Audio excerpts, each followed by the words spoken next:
Good evening, good evening, good evening. Two very important pillars of the United States are with me tonight. Vicky and Steve, maybe some more will come. Pillars. You ever think of that? Your jobs are important in the kingdom of heaven. Your jobs are important. You might be holding up this whole country for all you know. You are already a part of a new movement that was prophesied to happen, prophesied long years ago in the book of Enoch. I think it's chapter 103, or maybe it's 108, regarding the end times and who the pillars would be and what would be happening. A new movement popping up from words that came out of the ground. Oh, don't check it. Don't check it. I'm interpreting a little bit. But what I can say is a little bit from last week or last time. Yeah, it was 2 days ago, right? Reputed pillars. I figured out who the other one was. So obvious that I missed him. That was Yahshua HaMashiach. Peter, James the Just, and John. John surviving, I understand, the longest. By the way, did you know that tradition tells us that John was boiled in oil? What a horrible death that would be. Absolutely horrible. Just like some of the masters did to their slaves in the Civil War times. A movie expert? I saw a little something about that on a Facebook post. A movie expert. Would you care to explain that a little bit?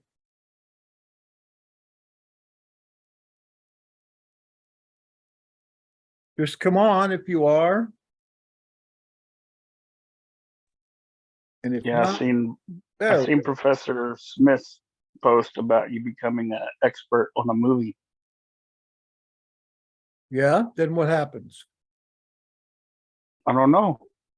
Okay. I hope you're going to do it. I could be an expert on old movies.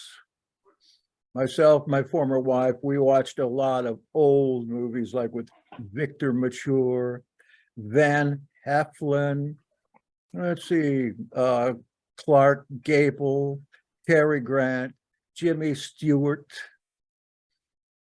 I can't think of too many more right now.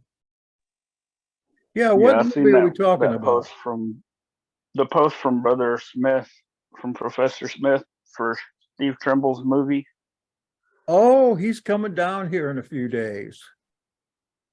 So he's finally going to do it. Awesome. I can't wait to see you in it. He's coming here on the 30th. Maybe you want to come down too and see what he has to say. He's a fellow I met up with a long time ago online, and then I went out to Bethany, Oklahoma with Robert Eisenman and did some lectures at Bethany, Oklahoma. And Steve was there. He wanted so much to interview Eisenman, and I was able to talk him into taking the interview. And he said, but for a very short time, I'm not going to hang around for him. Then the interview went on almost 3 hours.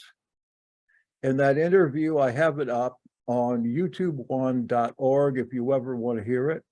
Robert Eisenman, of course, I can't say I ever had him as a professor in seminary, but when I got out of there, he became my professor with the books that I explained last time, and they changed my whole way of thinking. If you can read them, then that'll be good for you. They're hard, lots of technical terms, lots of literature you probably never heard of. But if you could get the gist of some of it, your mind might be changed too. In fact, we're going to do a little Eisenmanism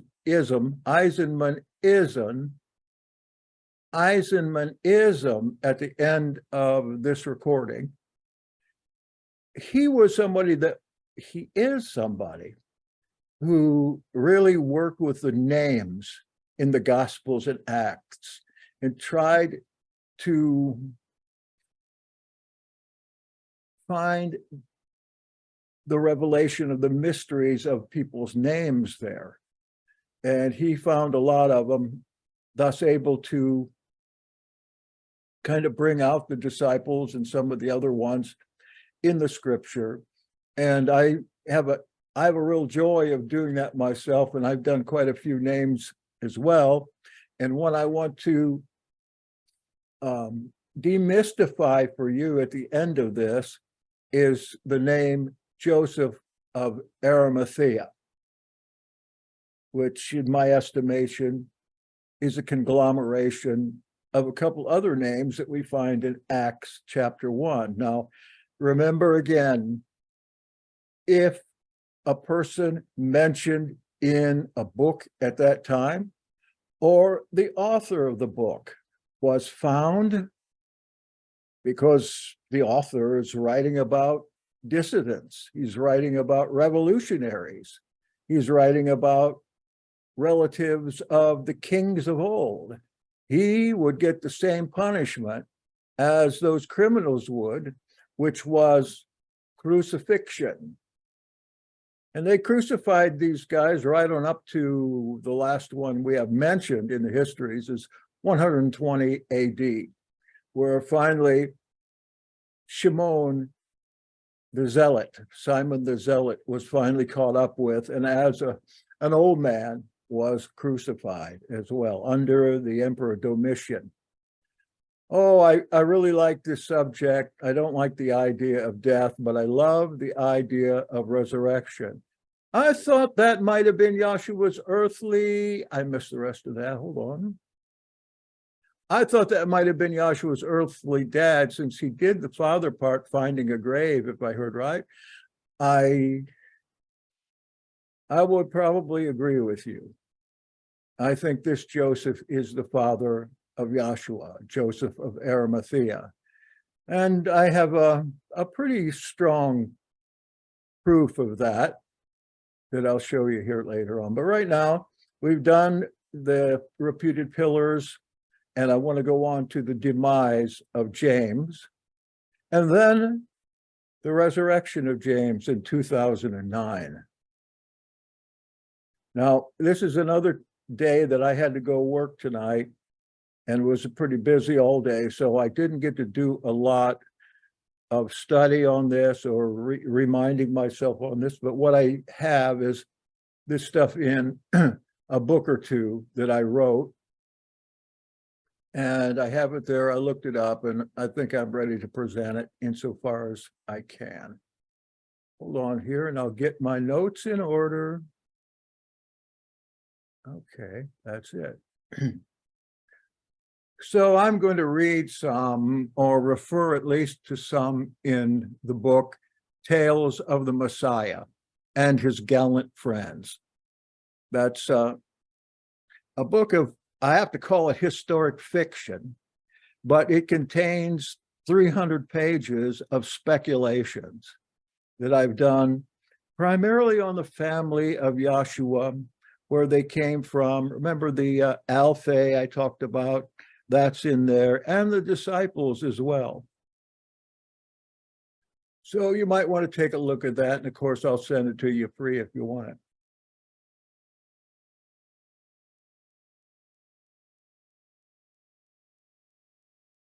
So let me see, let me get the right one. I got the wrong one. Sorry, I'm causing so much diffidence. Okay, where are you?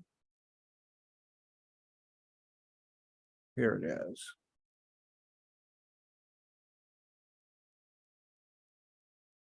And I'm reading my own translation of Eusebius from his ecclesiastical history. Now, Eusebius writes about the death of James and other disciples. But remember, Eusebius lived about 100 to 300 years after the fact. But he does look back at lost literary works that describe these things. And if it wasn't for him, we wouldn't have a lot of the information we have about the early ecclesia. He looks into Hegesippus and Josephus and other ones there. And so I'm going to read a little bit from the Messiah and his gallant friends. But the Jews, after Paul had appealed to Caesar and had been sent by Festus to Rome, frustrated in their hope of entrapping him, James the Just, brother of Yahshua, by the snares they had laid, turned themselves against Yaakov, the brother of the master, to whom the episcopal Mevaker's seat at Jerusalem was committed by the apostles. The following were their nefarious measures also against him. Conducting him into a public place, they demanded that he should renounce the faith of the Anointed One before all the people. Now, remember, James the Just was famous in his time, very famous, having a large following among the poor in Jerusalem and the poor in and around the temple, where he taught every day on the steps of the temple. Remember, it was said that he had knees of a camel for having been on his knees praying for the sins of Israel. And remember, we were told from another author that he actually was so popular that they had to let him in to the Kadosh Kadoshim, the Holy of Holies, on the day of Yom Kippur to pray for Israel. And in fact, it is implied that he went in there more than once, that he was obviously going in there. And why didn't this conflict with the Sadducees who were in charge of the temple? Because as Matthew, Mark, and Luke tell us, they were on a different calendar. James was on a different calendar. So Yom Kippur fell on a different date, as did Passover, etc. So they're letting James in there because it was demanded by the people. Okay, where did I leave off? But contrary to the sentiments of all, with a firm voice and much beyond their expectation, he declared himself fully before the whole multitude and confessed that Yahshua, the Anointed One, was the Son of Elohim, our Savior and Master. Unable to bear any longer the testimony of the man who, on account of his elevated virtue and piety, was deemed the most just of men, they seized the opportunity of licentiousness afforded by the prevailing anarchy and slew him.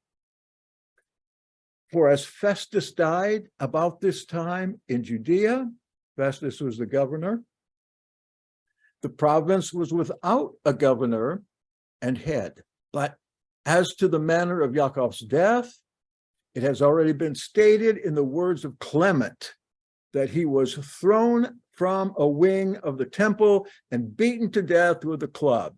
Hegesippus also, who flourished nearest the days of the apostles in the 5th book of his commentaries, gives a most accurate account of this. And before I get to the account, let's see if I can remember what I was going to say. No, I can't. That's all right. I'll go on to the account. It'll come back to me. Here's the account from Clement. But Yaakov, the brother of the master, who, as there were many of this name, was surnamed the Just by all from the days of our master until now, he received the government of the ecclesia, that is the assembly, with the apostles. This apostle was consecrated from his mother's womb. He drank neither wine nor fermented liquors, and abstained from animal food. A razor never came upon his head. He never used a bath. He alone was allowed to enter the sanctuary. He never wore woolen, but linen garments.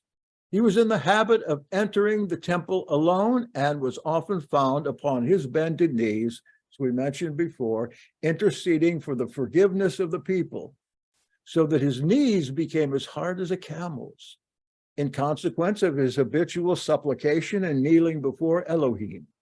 And indeed, on account of his exceeding great piety, that word is hard, dedication, righteousness, he was called the just, the Oblias or Tzadik, and Azulkam, which signifies justice and the bulwark or the protection of the people, as the prophets declare concerning him, especially that declaration of Hosea. Some of the 7 sects of the Jews, therefore, of the people mentioned by me above in my commentaries, asked him what was the door of Yahshua, the door. And he answered that he was the Savior, from which some believe that Yahshua is the anointed one. But the aforesaid heresies did not believe either a resurrection or that he was coming to give to everyone according to his works. As many, however, as did believe,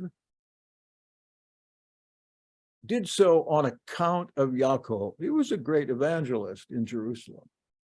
As there were many, therefore, of the rulers that believed, there arose a tumult among the Jews, scribes and Pharisees, saying that there was a danger, that the people would now expect Yahshua as the Messiah to come. They came therefore together and said to Yaakov, these are the heads of the temple, we entreat thee, restrain the people who are led astray after Yahshua, as if he were the anointed one, the Messiah. We entreat thee to persuade all that are coming to the feast of the Passover rightly concerning Yahshua, for we all have confidence in you, buttering him up. But we and all the people bear testimony that you are just, you are righteous, and you respected not persons. Persuade, therefore, the people not to be led astray by Yahshua.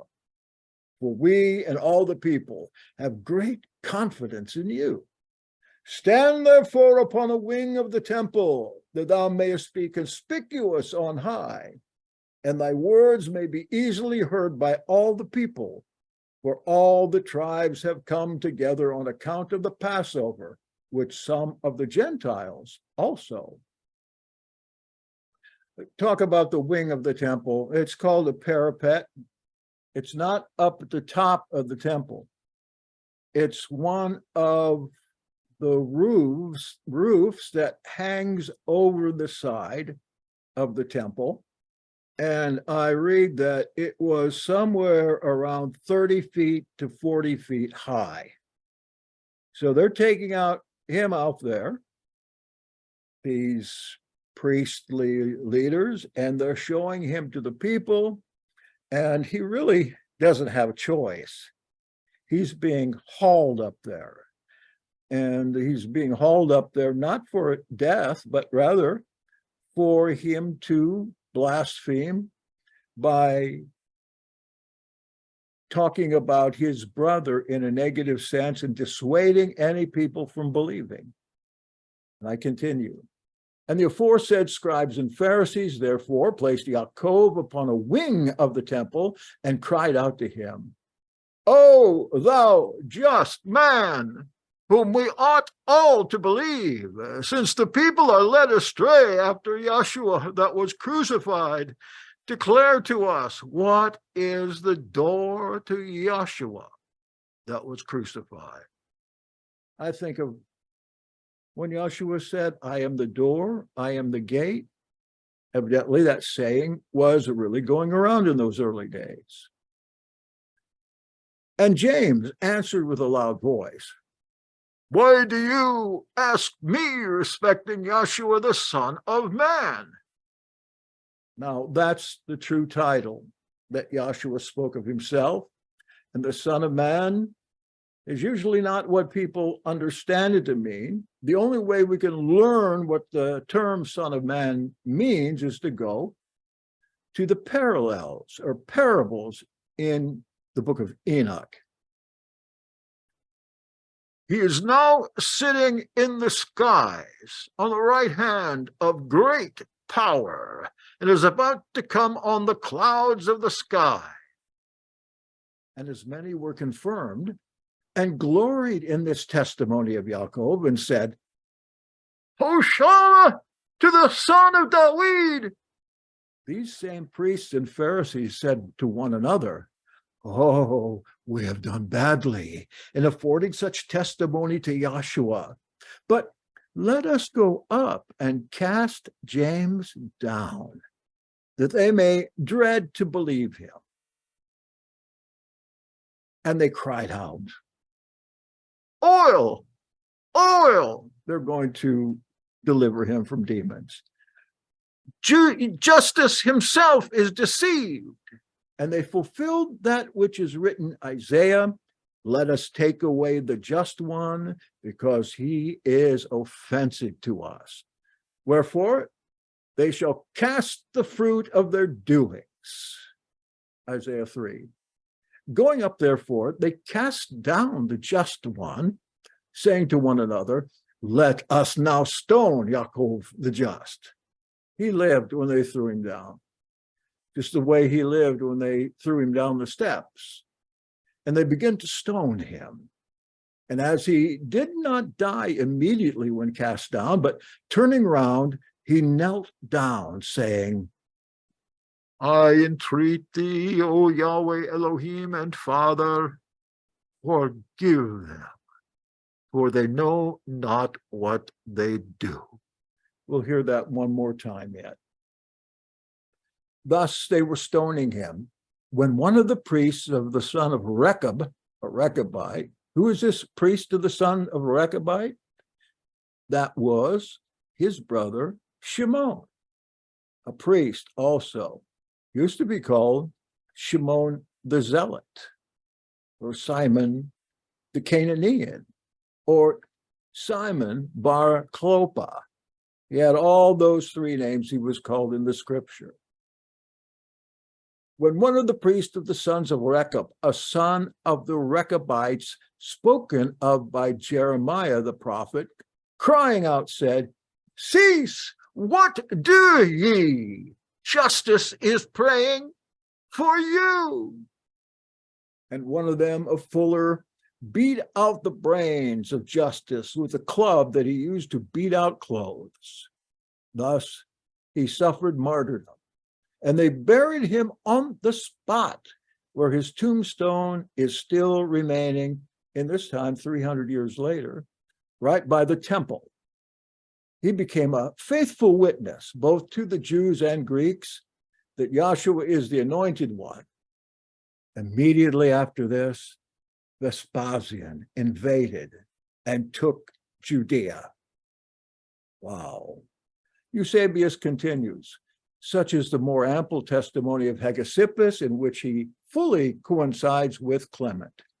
So admirable a man indeed was Yaakov, and so celebrated among all for his justice, that even the wiser part of the Jews were of the opinion that this was the cause of the immediate siege of Jerusalem, which happened to them for no other reason than the crime against him. Josephus also has not hesitated to superadd this testimony in his works. These things, says he, happened to the Jews to avenge Yaakov Tzadik, who was the brother of him that is called the Anointed One, and whom the Jews had slain, notwithstanding his preeminent justice. The same writer also relates his death in the 20th book of his Antiquities in the following words. Now, here's another testimony of that death. But Caesar, having learned the death of Festus, remember the governor, sends Albinus as the governor of Judea. This is a new guy coming in. He just is appointed by Caesar. 62 AD, Nero is the emperor. But the younger Ananus, whom we mentioned before as obtaining the priesthood, that is the high priesthood, was particularly rash and daring in his disposition. Okay, so here's a new high priest who has been appointed by the governor on the word of Nero, the emperor. Brand new, but he's out of town. He was also of the sect of the Sadducees, Ananus, which are the most unmerciful of all the Jews in the execution of judgment, as we have shown. Ananus, therefore, being of this character, and supposing that he had a suitable opportunity in consequence of the death of Festus, and Albinus, being yet on the way, calls an assembly of the judges, and bringing thither the brother of Yahshua, who was called the Anointed One, whose name was Yaakov, with some others, he presented an accusation against them as if they had violated the law and committed them to be stoned as criminals. The new governor comes in, and while he's on the way, the high priest decides this is the time to get rid of that guy before Albinus takes his seat. But those of the city that seem most moderate and most accurate in observing the Torah were greatly offended at this. They loved him and secretly sent to the king, entreating him to send to Ananus with a request not to do these things, saying that he had not acted legally even before. Some also went out to meet him as he came from Alexandria and informed him that it wasn't lawful for Ananus to summon the Sanhedrin without his knowledge. Albinus, induced by this account, writes to Ananus in a rage and threatening that he would call him to an account.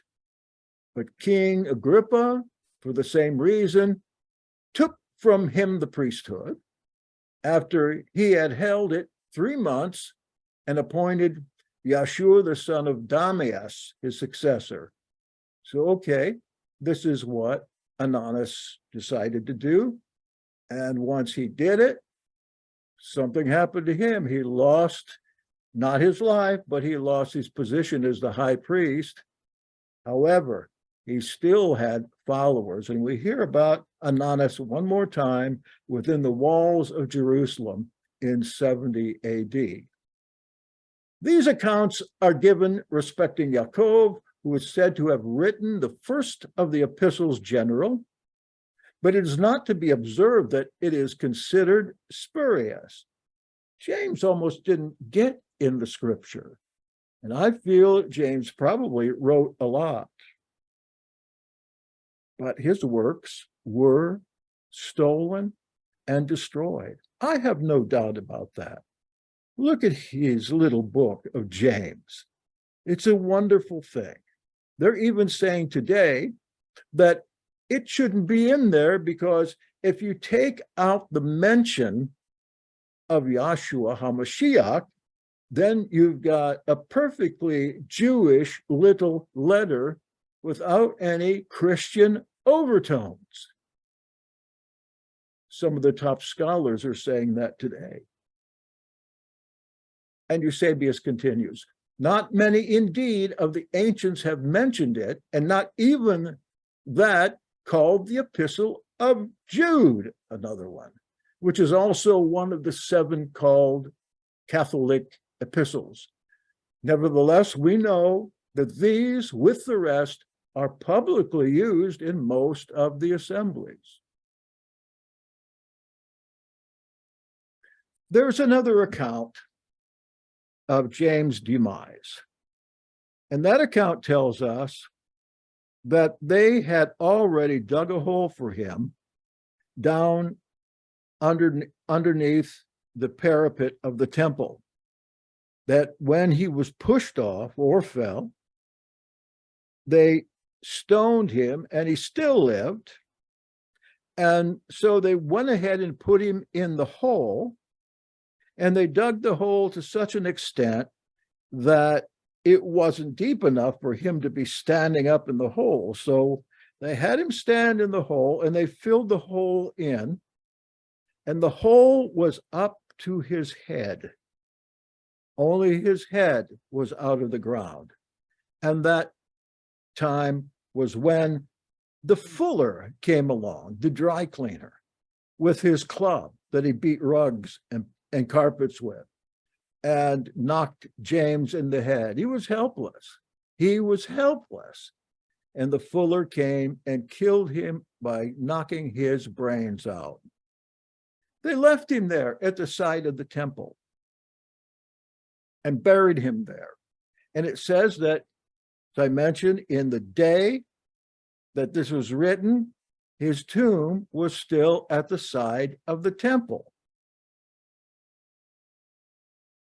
In those days, the common way to bury everyone except paupers was, as I mentioned before again, is they got a cave and they laid the body out in the cave until the flesh had desiccated off the body. They went in after a year, collected the bones, put them in a bone box, or ossuary as it's called, and then put the ossuary in a kokabah, a place hollowed out in the side of the cave or the tomb. Keep that in mind, because I'm going to move over to another account. And this is from my book. Because obviously, I want to segue into what's being called the family tomb of Jesus.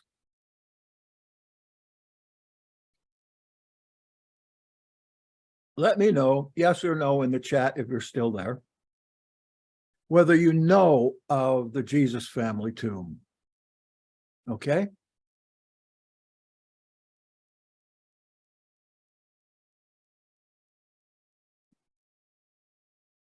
So what it is, if you don't know, a few years ago, actually in 1980, that's more than a few years ago, construction was being done in East Talbiot. And what was found by the IAE archaeologist Amos Cloner was a tomb. Well, let me see if I can get the front of it. There are pictures of this.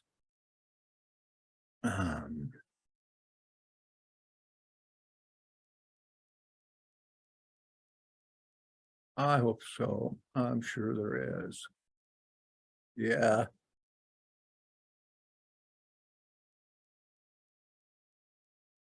We go over there. If I take more time, if I had more time, I could put these images together as well, and that would make a real nice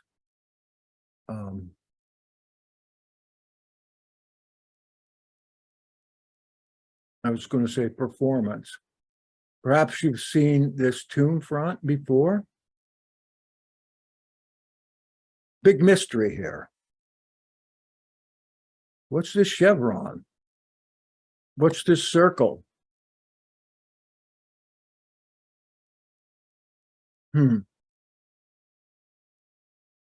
They found this. They cataloged what was in it. There were several ossuaries and a lot of bones found in there.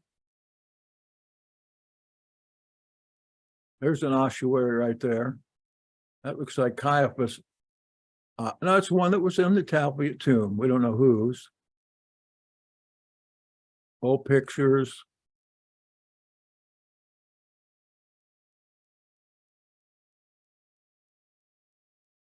Here's a naked archaeologist with some clothes on in the tomb. Not that one.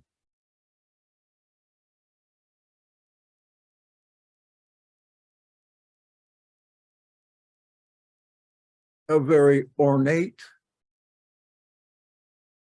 ossuary, bone box. On the sides of some of these, there are inscribed who is in there. Here's one of those inscriptions, which you can almost read if you know the Hebrew letters. This is the one, the bogus tomb right here. If you've been to Jerusalem, they probably take you there. Let me see.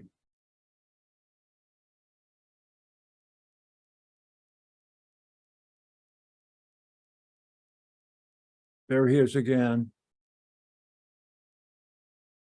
Now you get an idea how big that was and how big the opening was. And it was full of stuff. They had to dig out of there before they could go in. But in 1980, what happened was they covered it up. As was their custom, they hauled out the bones, gave them over to the temple faithful, and then they covered it all up again. The only problem with covering it up, they said there were many tombs in there and many bone boxes. One of those bone boxes was stolen. They had left that in such a way as that anyone could get in there in 1980 at the nighttime. They even found children playing around the front of this before they covered it up. People went in there. They saw what was in there. Somebody stole an ossuary. We know where that ended up, though, and that's really part of the story here.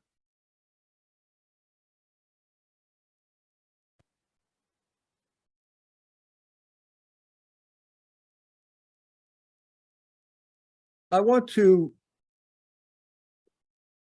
fill you in on who was in there.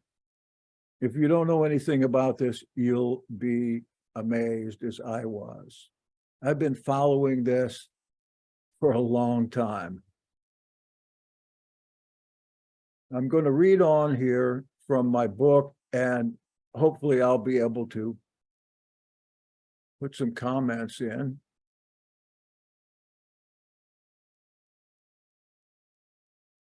There was a tomb in there, an ossuary,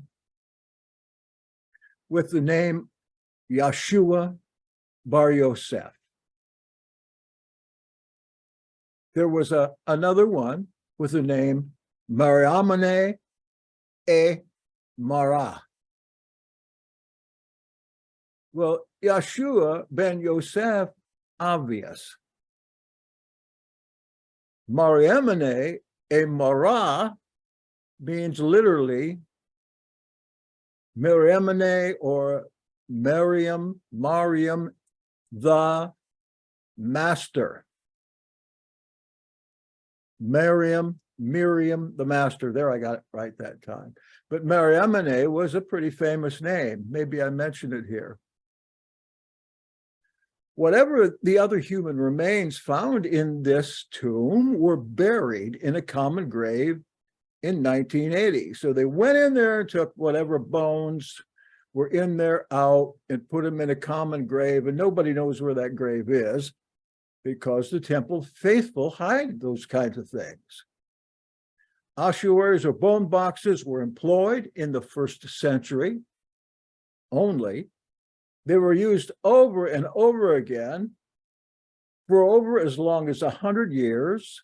Whatever remains were in them were not necessarily those of the names inscribed on them. They might put 3 or 4 or 5 or 10 people in one when times got rough, especially around the time of the fall of Jerusalem. There's no telling what DNA material was soaked out of them. And so it's no wonder that of these 2 tombs in there, they're bone boxes, the DNA material tested was found to be of unrelated individuals. Of course, the first thing that comes to mind is an ossuary titled Yahshua ben Yoseph, Yahshua and Mariamene and Mara, Mary Magdalene. Mary Magdalene was known as the master, especially later on in Egypt and in Syria, because the tradition of the Egyptians tell us that Mary Magdalene was a teacher in her own right.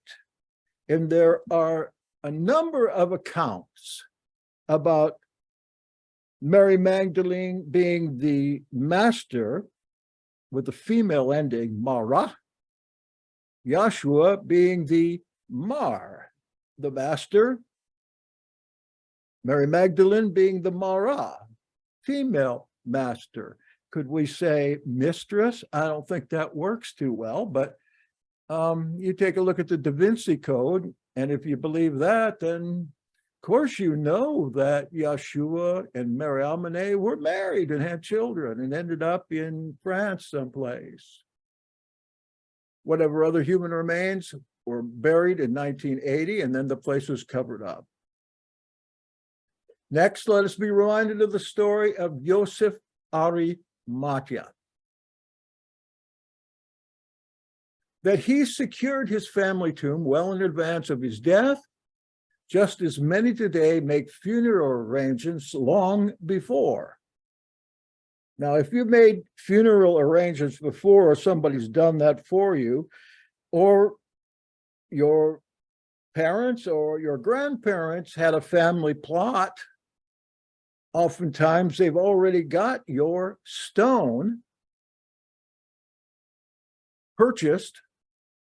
And as I go out to the graveyard, I see a lot of these stones with the names already on them of people who have no body in there, and they have their date of birth, but they don't have the date of death in. That will be added when the person ends up in there, underground, on the stone.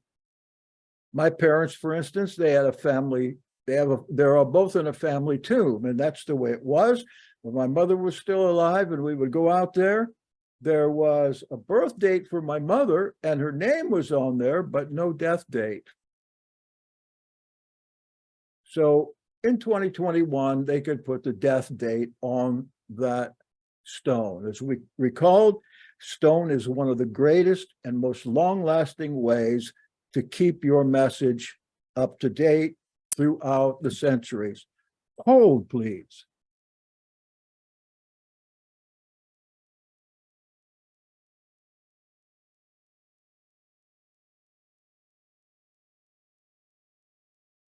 Oh, my friends, I'm sweating here.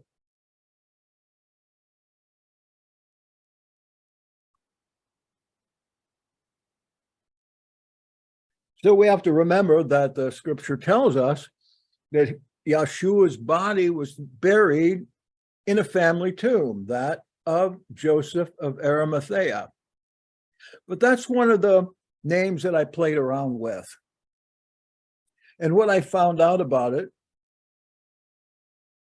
by putting into play my technique on names, nicknames, pseudonyms, is that that person is Yoseph Ari Matyah. I've got to leave it at that for right now until I get down a little farther and tell you the rest of the people in there. Can I ask a question? Yeah, of course. So is there any reason why Yahshua could not have been married? I mean, in other words, if he were married to Mary Magdalene, would that have any bearing or negate his ministry in any way? Not a bit, no. In fact, if he was, well, if he was a Pharisee, he would expect to be married. As an Essene, he wouldn't. I mean, he could be married, but he would do just as well not to be married. Paul says that his brothers were married. Well, what about if he's the high priest? I mean, the high priest was married, the legitimate high priest. So they were all married. All the Sadducees. Remember, there are 7 sects of the Jews, and they're actually, of the little study, 120 different sects of the Jews at that time. And there were Sadducees, and there were Pharisees, and there were Essenes or Zadokites and their followers. Pharisees and Sadducees, yes, they pretty much were required to get married, because if they didn't, they'd have 2 disadvantages. One, they were thought to be gay if they didn't marry. And 2, they were thought to have needed a helper to take care of the house while they did their teaching or they did their priesting. Now, we don't think he was married because John the Baptist sect, because he lived in a tree. We read about him last week. Maybe he was too wild to be married. I don't know, but probably not. He was undoubtedly baptizing right next to Qumran, right down the road at Bethabara. And, you know, the Qumranites, for the most part there, didn't get married unless they married younger women with children. Otherwise, out in the cities, yes, the Essenic types did get married there. So Yahshua being married, why not? You remember about 10 years ago, that was found the gospel of Yahshua's wife, found to be spurious, you know. So you can take a look and see what you think. I consider that he was not married, but I had an incident at a Feast of Tabernacles one time in 2013, sorry. In 2013, it was here in the town, Sebastian, Florida, where I work these days. And we had people come from all over the place. And there were some from Vero Beach that came from the Church of Christ who had been coming to my meetings when I had a congregation here. And one of our teachers, now deceased, Dawid ben Israel, maybe some of you knew him or had heard of him, he was teaching on the subject of marriage and the Essenes. And in the course of that, he had asked me to do a part on the gospel of Jesus' wife. Which, of course, the first thing I did was announce that it had been found to be a fake, right? But the question came up, you know, could Yahshua have been married? Why not? Of course he could. And then we had a woman from the Church of the Christ hop up, insanely mad, and started screaming, "Not my Jesus, not my Jesus, he couldn't have been married." And she went on for a while, and then she ran out of the room into the bathroom. And her husband then went after her, and she came out again and started rebuking us. We didn't say that he was married, or she was married to him. It's not what was said. We were discussing a spurious gospel. But she just went on and had a fit And the next thing I knew, I got a letter from all these people that said, we're not coming back because Jesus wasn't married. No use trying to explain to them, but I thought that they had been so indoctrinated in the Church of Christ, you know, the church that is the only true New Testament church, they say. Okay, so that's my little story there, but I don't know any reason that he couldn't, except for the possibility that he probably had enough sense to know that his life and his family's life was in such danger that he didn't get married. And after all, you know, he and three more of his brothers were murdered. It would have probably been a pretty good choice.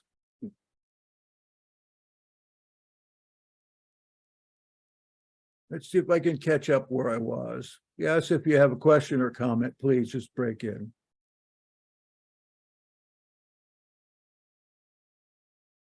Yoseph Arimathea. Yoseph, well, that's Joseph. We know that that's Aramaic, or the guy called Arimathea's first name. Ari tells us what tribe he was from, means lion. Matyah, common surname, gift or reward of Yahweh. So how did he become Joseph of Arimathea? In moving the Hebrew into Greek. They couldn't make out what this Arimathea was, so they put in Arimathea. Arimathea. And then the Bible translators thought, well, that's a place. Most of your Bible maps will rightly tell you that Arimathea has never been found. Some of the Bible maps I've seen have it down in the Sinai desert in South Israel, but with a question mark beside it. But it seems to me, as I think about whose tomb Yahshua was to inhabit, this is plainly told in the New Testament,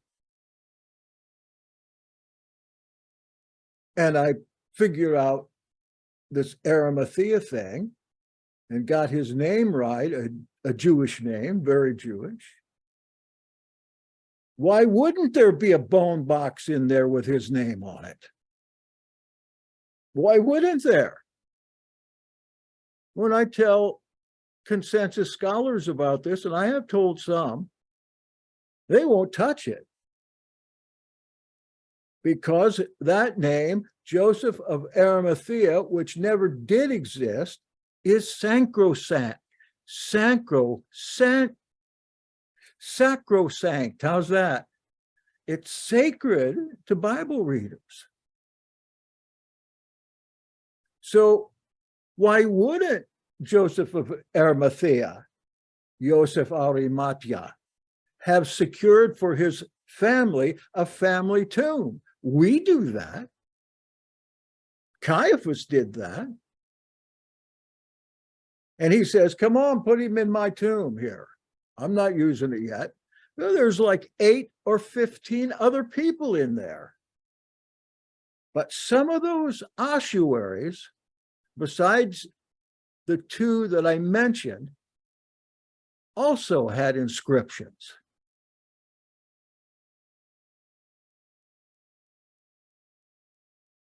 Yaakov became a well-established phenomenon in Jerusalem. He was, as I mentioned, the head of the assembly of Ebionite and Nazarene Essenes. I say both of those names because the Ebionites didn't exist at that time, but the Ebionites of today are claiming that James the Just was a member of their sect.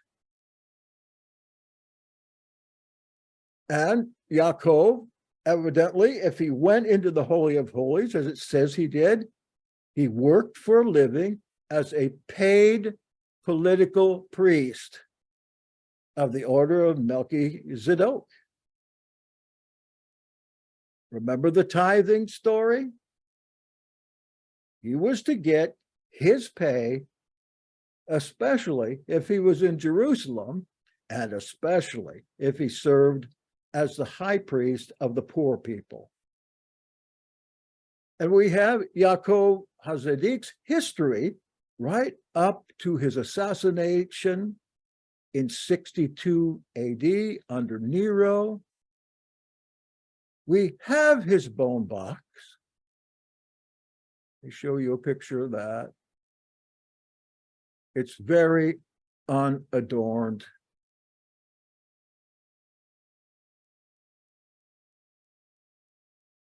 Except for an inscription right here. And that inscription reads, Yaakov, son of Yoseph, brother of Yahshua. So I've given you 3 ossuaries that have inscriptions on them that came out of that tomb. Now, some people say, no, they didn't find this James ossuary. Remember, I told you one was stolen. One was stolen out of there in 1980. And it came to light in the collectors, a collector, what's the guy's name? Oded Gallant. Oded Gallant showed up in his bathroom by his bathtub.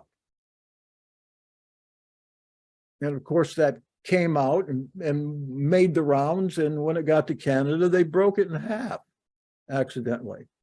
But they confirmed that it had been in that tomb because of the, what do you call that? What do they call something when a stone has a coating on it after being in a place for a long time? Patina? Because it had the exact patina on this tomb as the rest of them did in there. And there was a particular chemical that soaked in there that was not any other tomb. There was a particular chemical, I can't think of what it is. It might have been copper, because there was a rose-colored patina on here. And not only by the eye, you could see that these bone boxes came from the same place, after being in there a couple thousand years. But not only that, but a chemical examination of them showed that they had the same exact patina. So now we know that James ossuary, James, son of Joseph, brother of Yahshua, all came from the same place. So we got 3 of them now: Yahshua, Yaakov, and Mariamne. So James' bone box, as I mentioned, disappeared in 1980 and turned up again in 2003 with that patina analysis having been done of the rest of them in what's still called the Talbiot tomb, or the Jesus family tomb. And I have no doubt whatsoever that the James ossuary is authentic. Every scholar knows that, even though most of them won't admit it because they're anti-believers, or as John wrote, anti-Christs.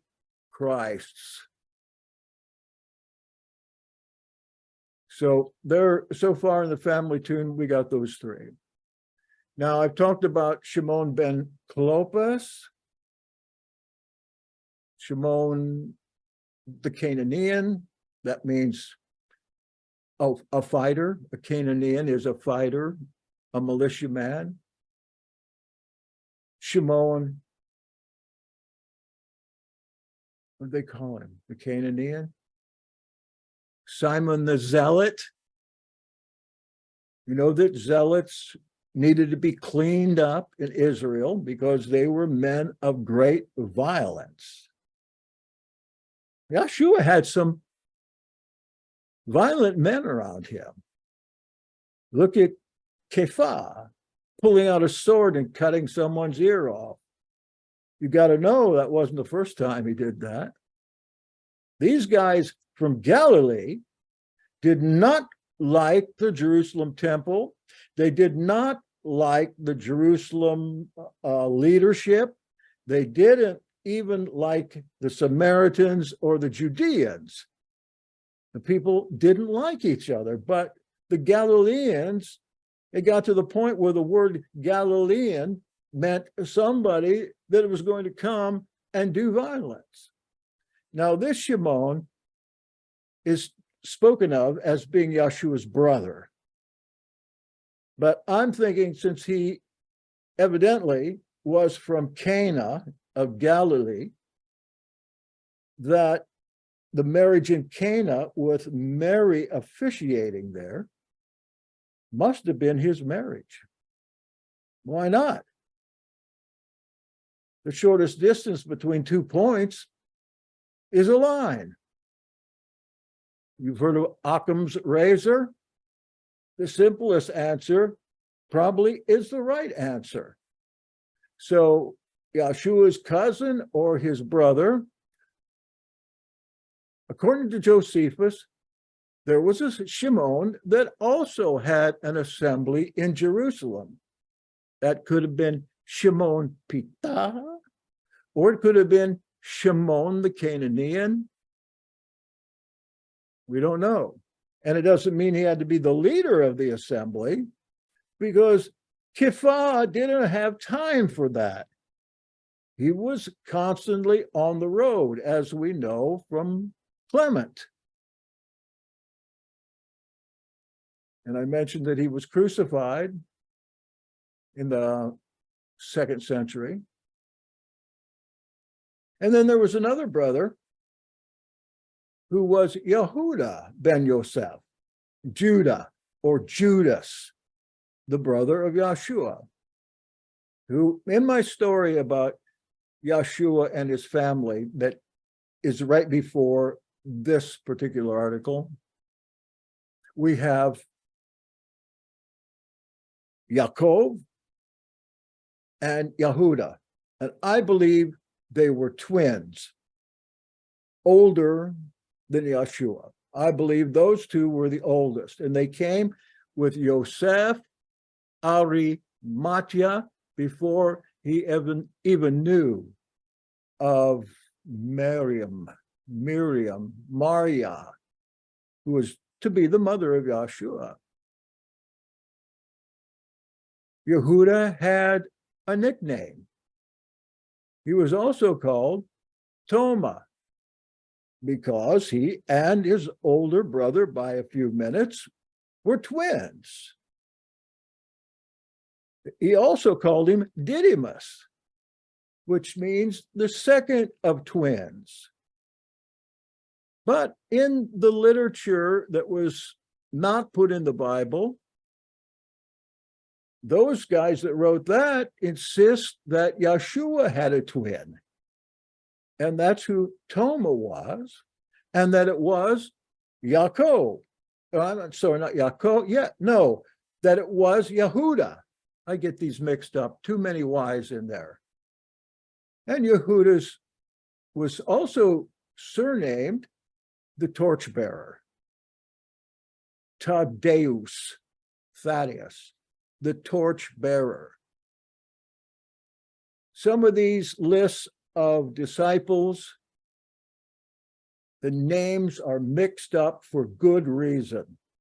You'll even look in Matthew, is it end of chapter 9? The last 4 disciples mentioned, or maybe the last 3, are James the less,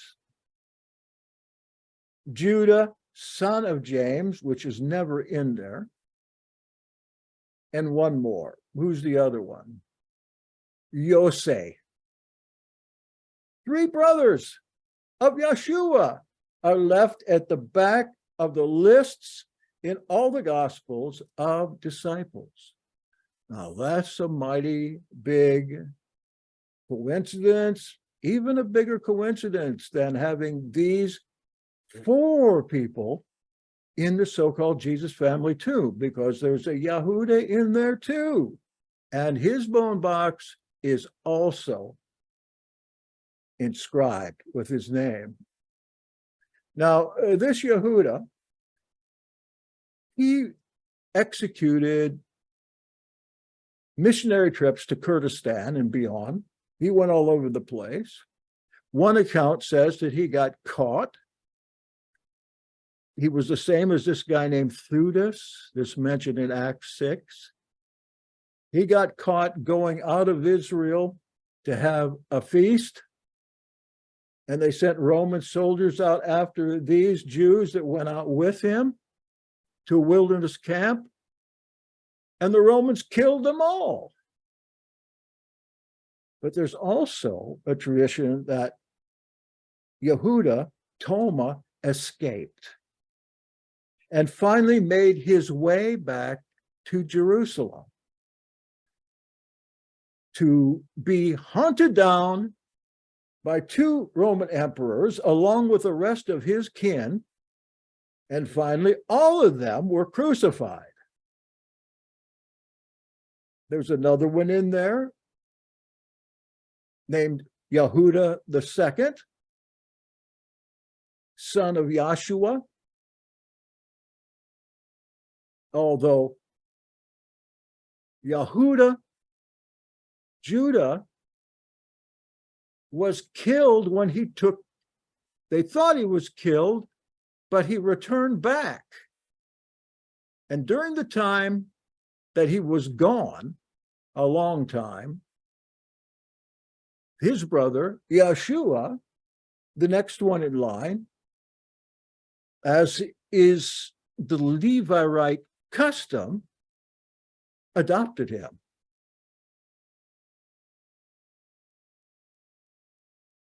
Okay, Yahudah's grandsons, Zachar and Yaakov, they weren't in the tomb. At least their names aren't inscribed there. But later on in the 90s, they were interrogated by Emperor Domitian, called to Rome at the end of the 1st century. And Domitian thought these guys are too simple to be sons of David. And look at their hands. These are hands of farmers. They didn't have any money, so Domitian sent them home. But the next emperor, Trajan, a couple emperors after that, when they were quite old, called them again. And he had them crucified as sons of David. We don't get enough stories about how dangerous these fellows had become simply because of their birthright. All right, look at the time. I'm going to go through all the ossuary inscriptions here. I think there's 7 of them. First, Yahshua, son of Yoseph, and I'll just let you see him as well. And I believe I read today in Facebook, somebody put one of these inscriptions, a picture of the inscription on their Facebook page and said this was in Hebrew. And I said, no, I think that's Aramaic. I'm pretty sure it's Aramaic. Okay, hold on, let me find it. Where is this picture? I have a hard time moving these windows around in here. Maybe I've got this one now.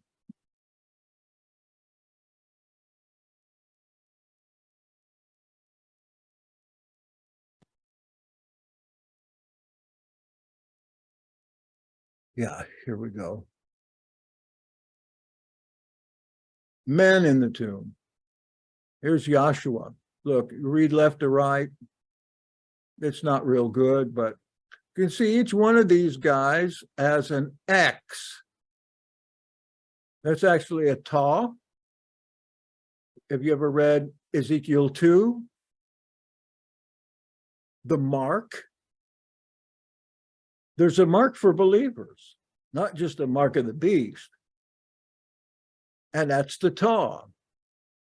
Pat it, mark it with a T. Right there it is. Yahshua, son of Yoseph.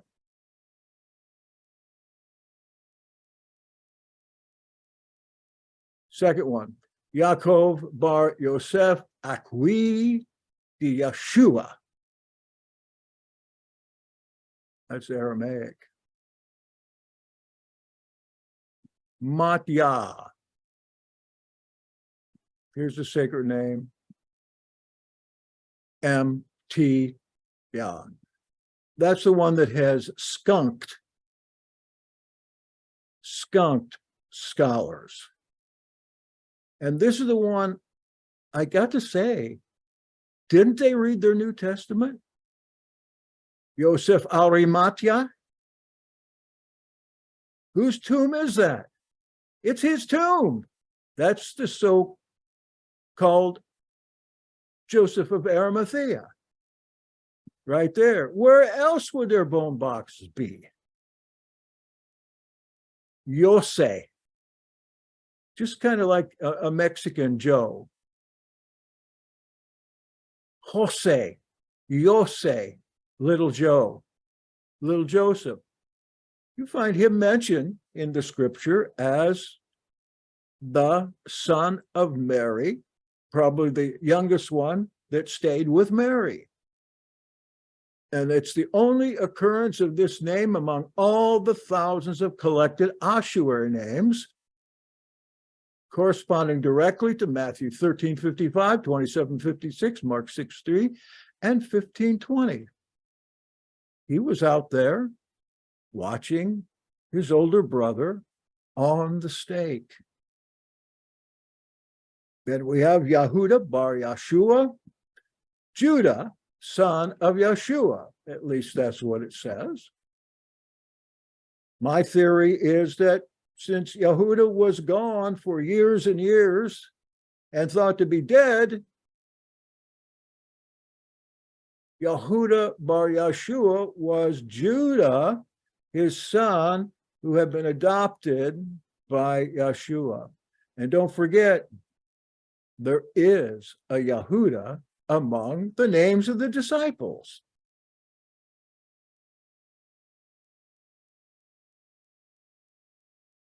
As an Essene or Tzadikite, and he was a Tzadikite priest, it was his duty to adopt children, mamzers, bastards, children born out of wedlock, children whose father had died.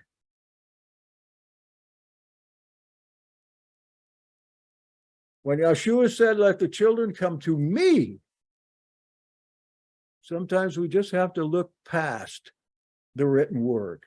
He also said, "Not one will be cast out." Those are the men. The ladies in the tomb, here's Matyah, second wife of Yoseph, the just, Yoseph HaTzadik, mother of Yahshua and Yosef. Definitely Aramaic. Maryah, Mary. In fact, somebody said that it was written in Latin, Maryah. And here is the Mariamene e Mara. Now look, I know Greek. I read it. I've learned it in the university. Mariamene is a way of saying the name Miriam in Greek. It was also the name of the princess of the Maccabees, who was still alive at this time. And here's an Aramaic word, Mara. And look, you can see this is written from left to right, and you can make out the Greek letters here. At first, they thought this was Mary and Martha. But when I first saw this, I knew exactly what that says. And those scholars do too. Mariamene, the master. In Greek letters, fairly easy to read. Sister-in-law of Maryah, Mary, wife of Cleopas, maybe. The other Mary, not necessarily Mary Magdalene, but probably. The filmmaker said because this inscription was in Greek and that the Gospel of Philip refers to the Magdalene as Mariamene, and it was the sister of Philip, who was Mary Magdalene. Then this had to be Mary Magdalene, and it could well be. But it also might be Mary, the sister of Mary, of the three Marys. Also, because the DNA found in this box showed no relation to the DNA found in the Jesus box. If that was Jesus and Mary Magdalene's DNA, they wouldn't be related. What's she doing in that tomb? Those guys are supposed to be related. And wasn't Joseph of Arimathea, that is Arimathea, wasn't he Yahshua's father? Head of the council? Well, as far as I'm concerned, he was. And where was he during Yahshua's lifetime? He was with Yahshua. The two of them were out. Yahshua was not even allowed to stay in Nazareth. He was a mamzer. He could not be educated even in the synagogue. He wasn't allowed to go. He couldn't take part in any reindeer games in Nazareth because he was thought to be a bastard. Remember when he comes back, I think in Luke 4? Who is this? He hightailed it out of there in the first place when he was young, and he didn't come back until here he is, a famed teacher going up to the Bima to read the prophetic Haftorah. So Mary, Joseph, James, Jude, Jesus, Joseph, Joanna, Salome, Cleopas, Shimon, the Canaanite, maybe more in there. Many of those ossuaries were not even marked. What else could this be? Well, James Tabor figured the odds. And the odds were 6 trillion to 1. The one being that they were not. 6 trillion chances that they were. How do you get all these names together in the same place, especially the name Yosef, found nowhere else?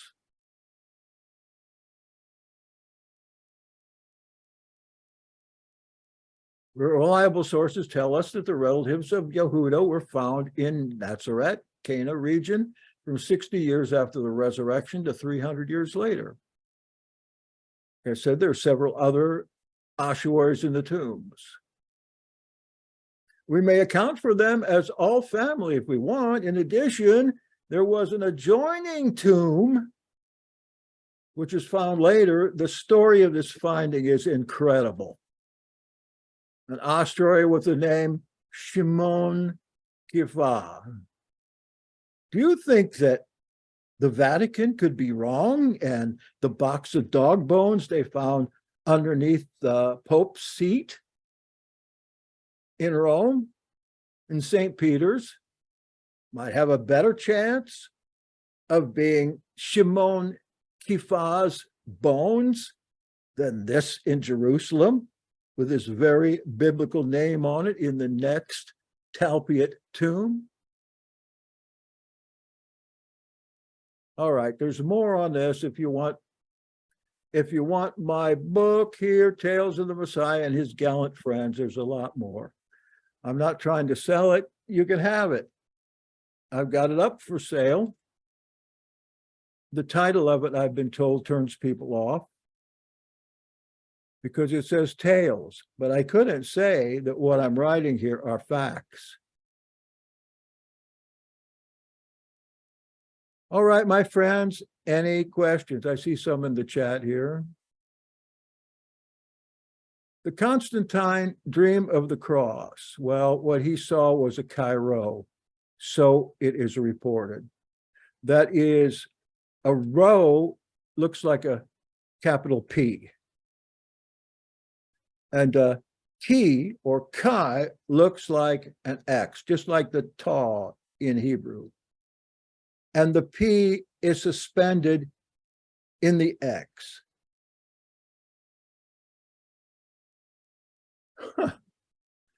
Shel Silverstein? Is that like a podcasting star?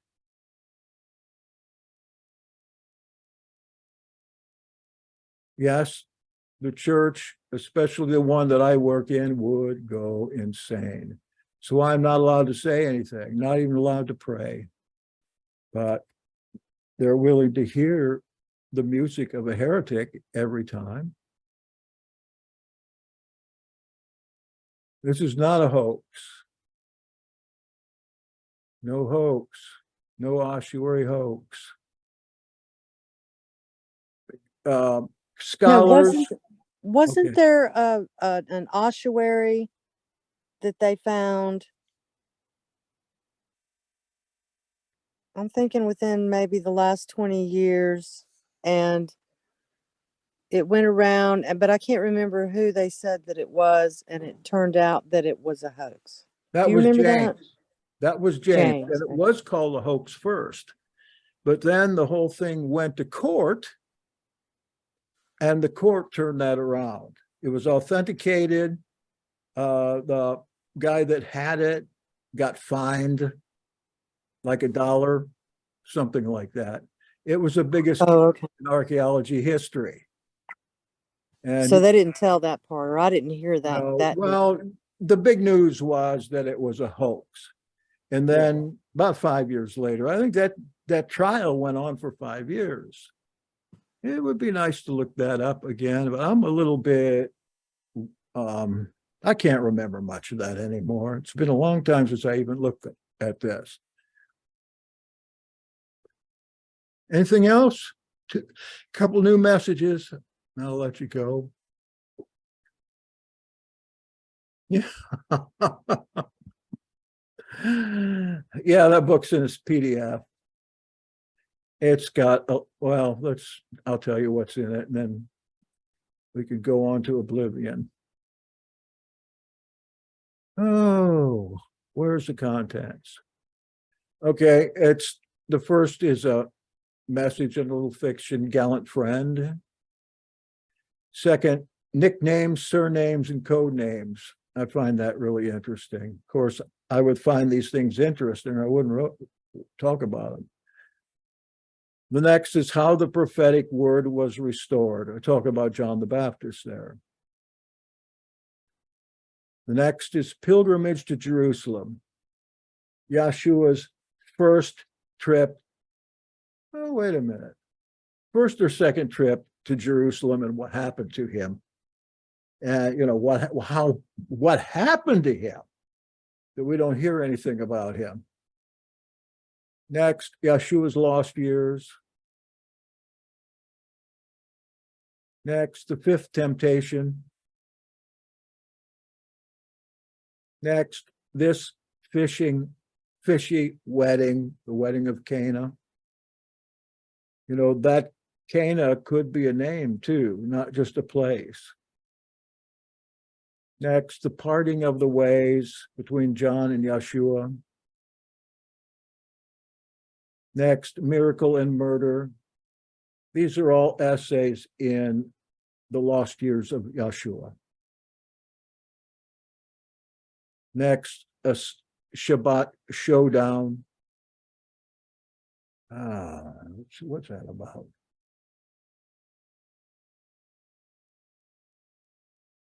Yahshua not being able to go to the synagogue. They're all stories. Next, give it a rest, boy. James speaking. James takes a very hard line in these stories. Next, the old people beater. We're talking about Nactimon or Nicodemus, whose name in Greek means people beater. Scarlet at the well, that's the woman at the well. All based on facts, at least I think. It is good for that we are here, the transfiguration. Next, the Nazarenes in Antioch.